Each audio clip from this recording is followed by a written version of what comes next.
ਆਪਾਂ ਮੋਦੀ ਸਰਕਾਰ ਦੇ ਅਣਐਲਾਨੇ ਫਰਮਾਨ ਤੋਂ। ਫਰਮਾਨ ਬੜੀ ਡੂੰਘੀ ਤੇ ਬੜੀ ਚਿੰਤਾਜਨਕ ਤੇ ਬੜੀ ਕਸੂਤੀ ਜਿਹੀ ਗੱਲ ਕਹਿ ਰਿਹਾ, ਸਿੱਖਾਂ ਤਾਂ ਜੱਜ ਵਜੋਂ ਨਿਯੁਕਤੀ ਨਹੀਂ ਹੋਣੀ। ਨਵੀਨ ਜੀ, ਪੰਜਾਬ ਹਰਿਆਣਾ ਹਾਈ ਕੋਰਟ ਦੇ 2 ਵਕੀਲਾਂ ਨੂੰ ਜੱਜ ਵਜੋਂ ਨਿਯੁਕਤੀ ਕਰਨ ਤੋਂ ਇੱਕ ਤਰ੍ਹਾਂ ਨਾਲ ਰੋਕਿਆ ਗਿਆ ਜੀ। ਔਰ ਇਹ ਮਾਮਲਾ ਬਕਾਇਦਾ ਤੌਰ ਤੇ ਸੁਪਰੀਮ ਕੋਰਟ ਵੱਲੋਂ ਚੱਕਿਆ ਗਿਆ ਕਿ ਜੇ ਸਿੱਖ ਨੇ ਤਾਂ ਤੁਸੀਂ ਜੱਜ ਨਹੀਂ ਬਣਾਓਗੇ। ਅੱਛਾ। ਔਰ ਇਹ ਮਾਮਲਾ ਨਿਯੁਕਤੀ ਨਾਲ ਸੰਬੰਧਿਤ ਵੀ ਹੈ, ਇਹ ਮਾਮਲਾ ਜੱਜਾਂ ਦੇ ਤਬਾਦਲੇ ਨਾਲ ਸੰਬੰਧਿਤ ਵੀ ਹੈ। ਅਸਲ 'ਚ ਕੇਂਦਰ ਸਰਕਾਰ ਤੇ ਇਸ ਗੱਲ ਦਾ ਵੱਡਾ ਸਵਾਲੀਆ ਚਿੰਨ੍ਹ ਲੱਗ ਗਿਆ ਕਿ ਉਹ ਪਿਕ ਐਂਡ ਚੂਜ਼ ਕਰਦੀ ਹੈ ਜੀ। ਉਹ ਆਪਣੀ ਪਸੰਦਗੀ ਨੂੰ ਧਿਆਨ 'ਚ ਰੱਖ ਕੇ ਜੱਜਾਂ ਦੀ ਨਿਯੁਕਤੀ ਚਾਹੁੰਦੀ ਹੈ, ਉਹ ਜੱਜਾਂ ਦੇ ਤਬਾਦਲੇ ਚਾਹੁੰਦੀ ਹੈ। ਤੇ ਇਸ ਗੱਲ ਦਾ ਪੁਰਜ਼ੋਰ ਵਿਰੋਧ ਮਾਣਯੋਗ ਸੁਪਰੀਮ ਕੋਰਟ ਨੇ ਕੀਤਾ, ਉਹਨਾਂ ਦੇ 2 ਜੱਜਾਂ ਦੇ ਬੈਂਚ ਨੇ ਕੀਤਾ। ਸੋ ਇਹਦਾ ਮਤਲਬ ਇੱਥੇ ਬਦਲਾਖੋਰੀ ਦੀ ਰਾਜਨੀਤੀ ਇਸ ਹੱਦ ਤੱਕ ਹਾਵੀ ਹੋ ਗਈ ਕਿ ਹੁਣ ਉਹ ਜੱਜਾਂ ਨੂੰ ਵੀ ਪ੍ਰਭਾਵਿਤ ਕਰ ਰਹੀ ਹੈ ਤੇ ਜਿਹਦਾ ਅਸਰ ਫੈਸਲਿਆਂ ਤੇ ਜਾਣਾ। ਸੁਪਰੀਮ ਕੋਰਟ ਨੇ 2 ਸਿੱਖ ਵਕੀਲਾਂ ਨੂੰ ਹਾਈ ਕੋਰਟ ਦੇ ਜੱਜਾਂ ਵਜੋਂ ਨਿਯੁਕਤ ਨਾ ਕਰਨ ਲਈ ਕੇਂਦਰ ਤੇ ਸਵਾਲ ਖੜੇ ਕੀਤੇ ਨੇ। ਠੀਕ ਹੈ ਜੀ। ਕਿਹਾ ਕਿ ਚੋਣਵੇਂ ਆਧਾਰ ਉੱਤੇ ਤੁਸੀਂ ਨਿਯੁਕਤੀਆਂ ਤੇ ਤਬਾਦਲੇ ਕਰਨ ਨਾਲ ਜਿਹੜੀ ਸਾਡੀ ਜੱਜਾਂ ਦੀ ਸੀਨੀਅਰਿਟੀ ਹੈ ਉਹਨੂੰ ਪ੍ਰਭਾਵਿਤ ਕਰ ਰਹੇ ਹੋ, ਜਿਹਦਾ ਅਸਰ ਫੈਸਲਿਆਂ ਤੱਕ ਤੇ ਜਾਣਾ। ਅਸਲ 'ਚ ਮਾਮਲਾ ਕੀ ਹੈ? ਮਾਮਲਾ ਇਹ ਹੈ ਕਿ ਕੋਈ ਕਰੀਬ 5 ਜੱਜਾਂ ਦੇ ਨਾਮ ਗਏ ਸੀ, 5 ਵਕੀਲਾਂ ਦੇ ਨਾਮ ਗਏ ਸੀ ਕਿ ਇਹਨਾਂ ਦੀ ਹਾਈ ਕੋਰਟਾਂ 'ਚ ਜੱਜ ਵਜੋਂ ਨਿਯੁਕਤੀ ਹੋਣੀ ਹੈ। ਠੀਕ ਹੈ ਜੀ।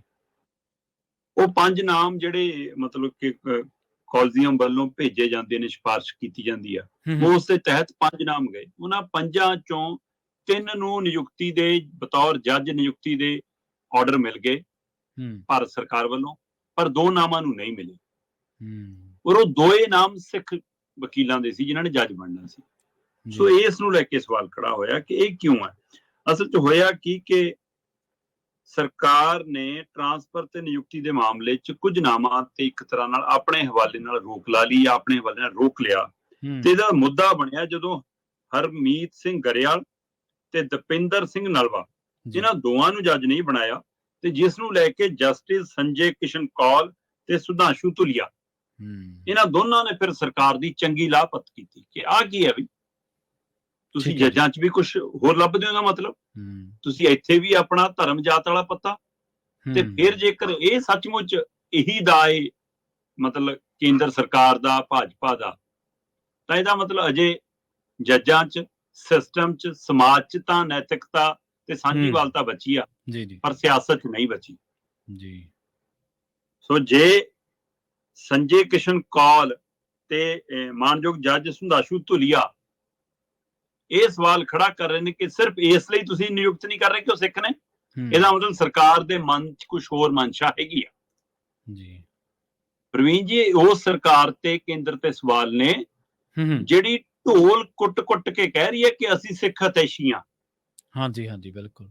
ਕਿਤਾਬਚੇ ਜਾਰੀ ਕਰਦੀ ਆ, ਤਸਵੀਰਾਂ ਜਾਰੀ ਕਰਦੀ ਆ, ਹੈ ਨਾ, ਕਲਿੱਪ ਬਣਾ ਜਾਰੀ ਕਰਦੀ ਆ, ਦਮ ਭਰਦੀ ਆ, ਤੇ ਉਹਦਾ ਆਹ ਵੱਡਾ ਚਿਹਰਾ ਹੁਣ ਸਾਹਮਣੇ ਆ ਰਿਹਾ ਕਿ ਕਾਲਜੀਅਮ ਨੇ ਇੱਕ ਰਿਪੋਰਟ ਭੇਜੀ, ਉਹ 'ਚ 5 ਨਾਮ ਭੇਜੇ ਜੱਜਾਂ ਦੀ ਨਿਯੁਕਤੀ ਲਈ, ਉਹਨਾਂ 'ਚੋਂ 3 ਦੀ ਨਿਯੁਕਤੀ ਹੁੰਦੀ ਆ।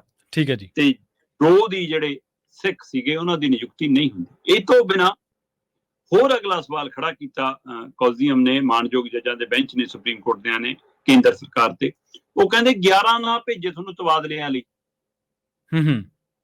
ਤੁਸੀਂ ਉਹਨਾਂ 'ਚੋਂ 5 ਹੀ ਕੀਤੇ ਨੇ, 6 ਅਜੇ ਤੱਕ ਰੋਕੇ ਹੋਏ ਨੇ। ਕੀ ਹੈ ਇਹ ਮਾਮਲਾ? ਕਹਿੰਦੇ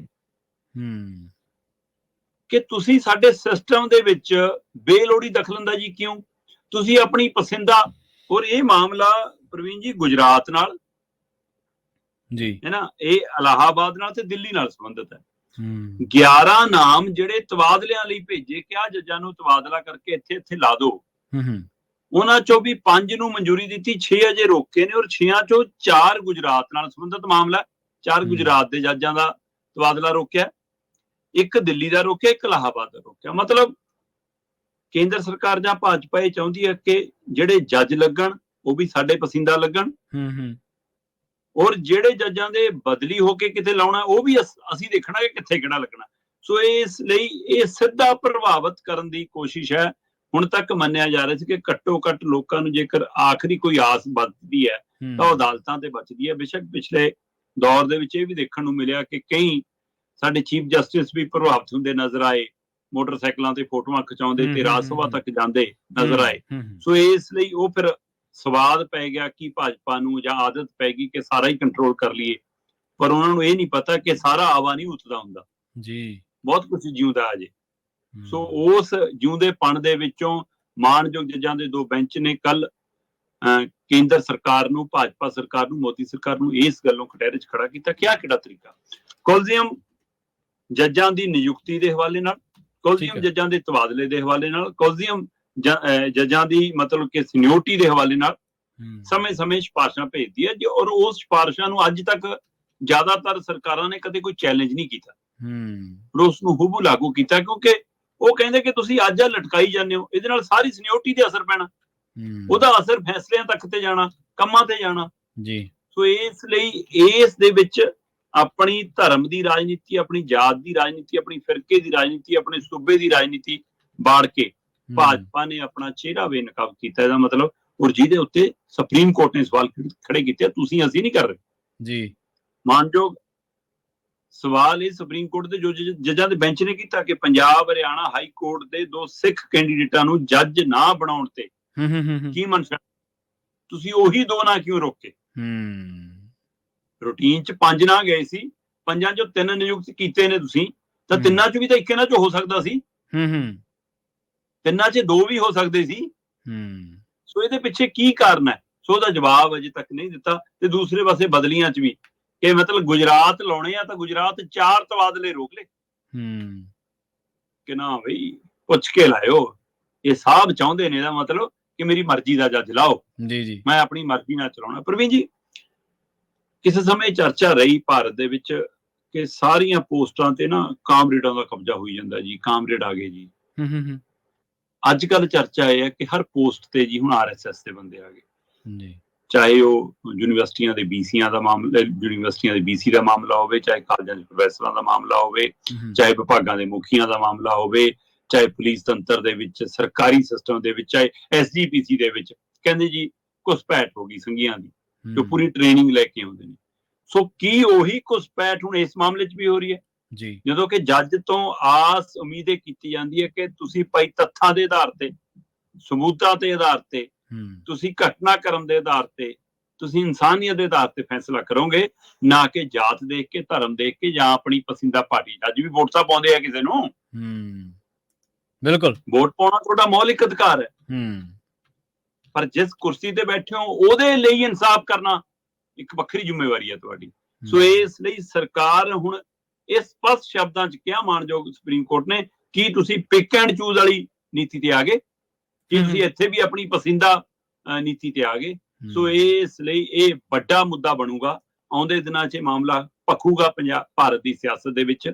ਔਰ ਸਿੱਖ ਜਗਤ ਨੂੰ, ਪੰਜਾਬ ਨੂੰ ਇਸ ਮਸਲੇ ਤੇ ਗੰਭੀਰ ਨੋਟਿਸ ਲੈਣ ਦਾ ਇਸ ਲਈ ਜ਼ਰੂਰੀ ਆ ਕਿ ਮਸਲਾ ਪੰਜਾਬ ਹਾਈ ਕੋਰਟ ਦਾ ਨਹੀਂ ਹੈ ਜੀ, ਮਸਲਾ ਪੰਜਾਬ ਹਰਿਆਣਾ ਹਾਈ ਕੋਰਟ ਦਾ। ਹਾਂਜੀ।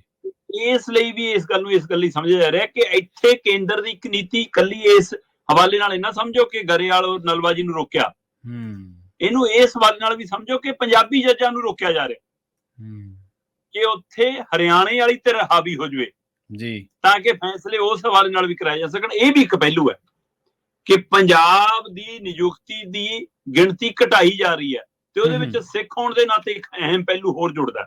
ਸੋ ਇਸ ਮਸਲੇ ਤੇ ਗੰਭੀਰਤਾ ਨਾਲ ਪੰਜਾਬ ਦੀਆਂ ਸੰਸਥਾਵਾਂ ਨੂੰ ਵੀ, ਔਰ ਇਹਦਾ ਨੋਟਿਸ ਪੰਜਾਬ ਸਰਕਾਰ ਨੂੰ ਵੀ ਲੈਣਾ ਚਾਹੀਦਾ, ਪੰਜਾਬ ਦੇ ਬਾਕੀ ਦਲਾਂ ਨੂੰ ਵੀ ਲੈਣਾ ਚਾਹੀਦਾ।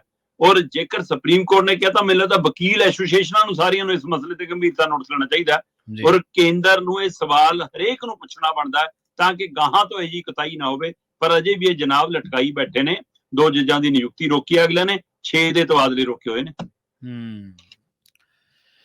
ਤੁਹਾਨੂੰ ਯਾਦ ਹੋਣਾ ਸ਼ਰਮਾ ਜੀ ਜਸਟਿਸ ਕਰਨ, ਮੈਂ ਉਹਨਾਂ ਦੇ ਬਾਰੇ ਸੋਚ ਰਿਹਾ ਸੀਗਾ।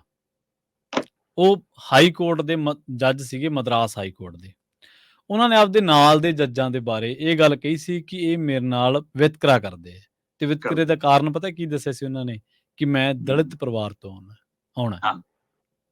ਉਹ ਕਹਿੰਦੇ ਇਹ ਮੇਰਾ ਇਹ ਮਾਨਸਿਕਤਾ ਹੈ। ਇਹ ਮਾਨਸਿਕਤਾ ਹੈ। ਤੁਸੀਂ ਦੇਖੋ ਇਹ ਜਸਟਿਸ CS ਕਰਨੈਨ ਦਾ ਤੁਸੀਂ ਪੂਰਾ ਪੜ੍ਹੋਗੇ ਨਾ, ਤੇ ਬਾਅਦ ਦੇ ਵਿੱਚ ਉਹ ਇੱਕ ਮਾਮਲੇ ਦੇ ਵਿੱਚ ਉਹਨਾਂ ਨੂੰ 6 ਮਹੀਨੇ ਤੱਕ ਦੀ ਸਜ਼ਾ ਵੀ ਹੋ ਗਈ ਸੀ। ਉਹਨਾਂ ਨੇ ਬਿਲਕੁਲ। ਸੁਪਰੀਮ ਕੋਰਟ ਬਾਰੇ ਬੜੀਆਂ ਟਿੱਪਣੀਆਂ ਕੀਤੀਆਂ ਸੀ, ਜਿਵੇਂ ਪ੍ਰਸ਼ਾਂਤ ਭੂਸ਼ਣ ਨੇ ਕਹਿੰਦੇ ਸੀ ਨਾ, ਇੱਕ ਵਾਰੀ 1 ਰੁਪਈਆ ਜੁਰਮਾਨੇ ਵਾਲੀ ਗੱਲ ਸੀਗੀ ਜਦੋਂ ਉਸ ਮਾਮਲੇ ਦੇ ਵਿੱਚ। ਸੋ ਬੜੀਆਂ ਜੁਡੀਸ਼ਰੀ ਸਿਸਟਮ ਦੇ ਨਾਲ ਜੁੜੀਆਂ ਬੜੀਆਂ ਵਿਚਿੱਤਰ ਤੇ ਬੜੀਆਂ ਅਜੀਬ ਜਿਹੜੀਆਂ ਖਬਰਾਂ ਸਮੇਂ ਦਰ ਸਮੇਂ ਸਾਹਮਣੇ ਆਉਂਦੀਆਂ ਰਹੀਆਂ।